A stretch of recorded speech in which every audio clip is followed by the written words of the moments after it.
4am Club, I want to tell you a story. This story is going to help you see how important it is when you clean up your side of the street, how it actually affects the worlds of everyone else. And so I have many of these stories, but this is one that I haven't shared in a while. And there was a time when I first started my business. I was leaving, I was a very successful corporate executive, multi six-figure career or business job, and then like millions over my career, right? I was very successful. But I knew that it was time for me to do this, what I'm doing here. And so I finally went full time. But I thought I needed a bottom to the top story, right? I thought I needed something to make people want to work with me, right? This is years ago when the bottom to the top stories were all the rage.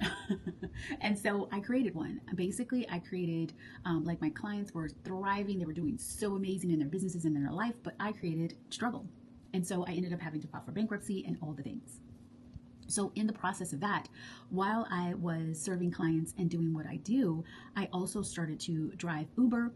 And at the time, Postmates was a thing. And that was before Uber bought them, right? Before Uber Eats was even, I think Uber Eats was there too, but it was kind of new.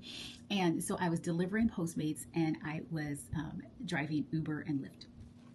And what I decided for me was, you know what? I am my ministry. I was like, I had just maybe done my book. I have a best-selling book. It's called The Aligned Receiver. And I had just launched the book.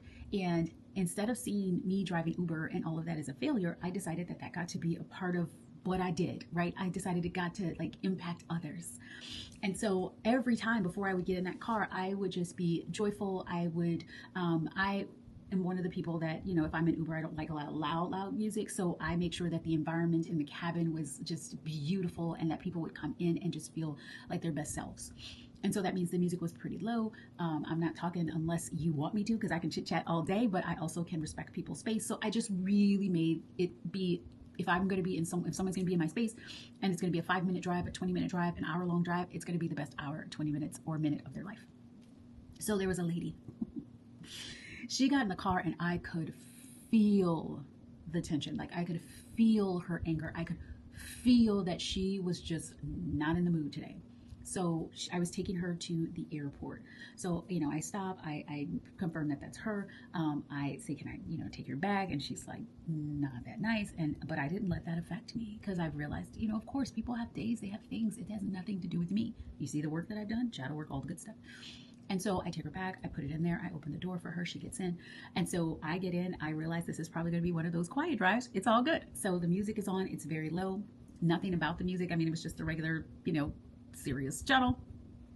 And I am just, driving. There's basically no thoughts in my head. I'm just driving, enjoying the drive, looking at how beautiful the day is, saying absolutely nothing. I start to turn and curve going into the airport, and the woman said, "What do you do?" And I was like, "Yes, excuse me." And she's like, "What do you do for a living? Because I know it's not this." And I was like, "What do you mean?" And she's like, she's like, "The minute I got into your car, I started to feel better."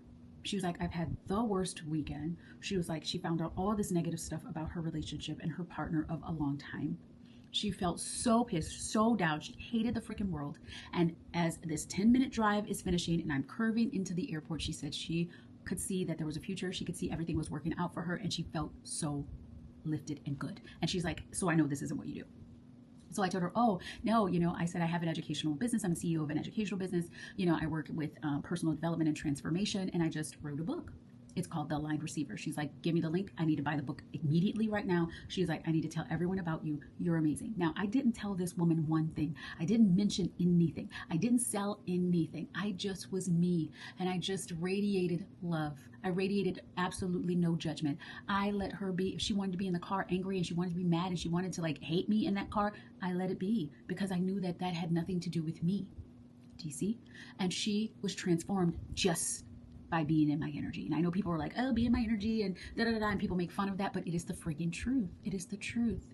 So it was because I had done my work. It was because I was not in judgment of her. It was because I decided that I got to be loved. I got to enjoy the day. I got to look at the blue sky and drive, and I got to take her to her destination as pleasant of a ride that she could get, that she transformed in that car. And from this day forward, she is still in my audience. She is still remembered. Every time I tell the story, she's like, "That was me. That was me." And guess what? She went to her trip. She had an amazing time, and she's got a new partner now. And so I say this to tell you all of the things that are happening in the world right now, and I know it can be chaotic. It's not about you being Captain Save-A-Ho and needing to save everybody from themselves. It truly is about you doing your own inner work. It truly is. Like, just because you are smiling and someone else is in pain doesn't mean that you aren't compassionate about what they're experiencing.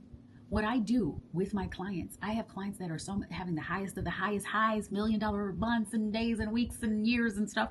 And I have other clients that are struggling. They just started their business. They don't know where the next dollar is going to come from. I can hold space for both. I can hold space for both at the same time. Because remember, we are one with each other. We are one with all of these different experiences. We are source energy, divinity peering through each one of these different personalities, including you.